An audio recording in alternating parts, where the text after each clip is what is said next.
to the Alumni Couch. It is so good to have you here. So my name is Rawah. I went to Western Sydney University a few years back. I studied a Bachelor of Arts and I majored in English text and writing.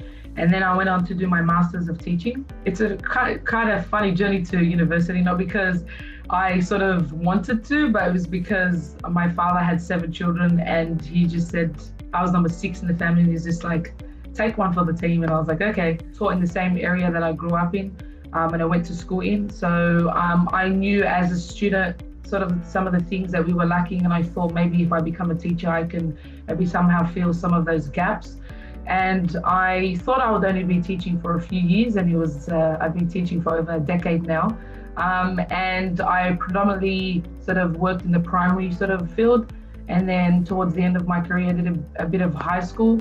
I also supervised teacher education students from various universities from the school that I was working at. A few years into the teaching sort of profession, I realized that there aren't sort of many books for culturally diverse students, and so I started my journey into writing. Somebody said to me that I was going to be a writer when I was younger. I think they were crazy. I was a student I was a particularly cheeky student. I wasn't at school because of the textbooks or because of the learning. I was at school because I was forced to, and because it was a social thing for me to hang out with my friends. So it was 16 when I first read a book, and I knew what representation and seeing yourself in literature, what you could do, and the confidence that I now had.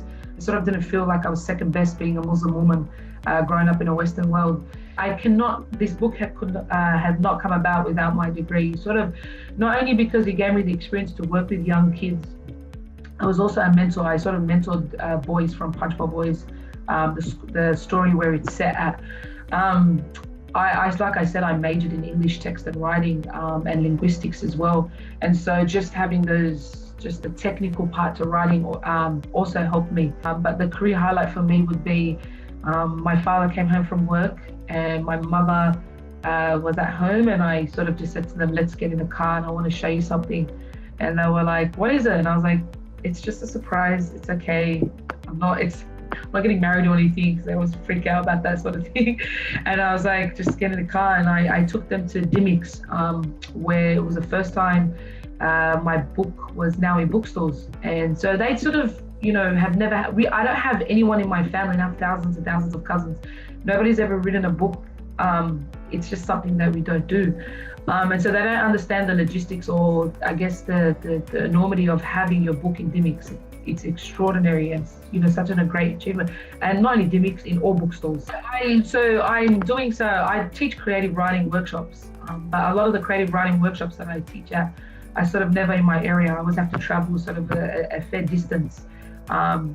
But like I said, because reading wasn't predominantly something in my community that people looked at, writing is also the same. So I want to change that sort of culture around, or that sort of thought or that mentality around reading and writing, especially for my community. And so I'm looking at sort of starting creative writing workshops within the area. So, because I know a lot of parents say, look, I have to travel a distance, and I don't want parents to travel a distance anymore. I know that I can create something within the area that they can have their kids attend writing workshops with a local author, which I think would be nice. So I get asked this question a lot, and I always try to give a piece. Sometimes I feel like I'm not in the position even to give advice, but if someone were to, I sort of always tell people what I wish someone told me. And I always wish somebody had said to me that everything will pass, that things are temporary, the good and the bad. And so not to get carried away when good things happen to you, and not to forget those around you. But even when adversity sort of comes knocking at your door, that you understand that it will go.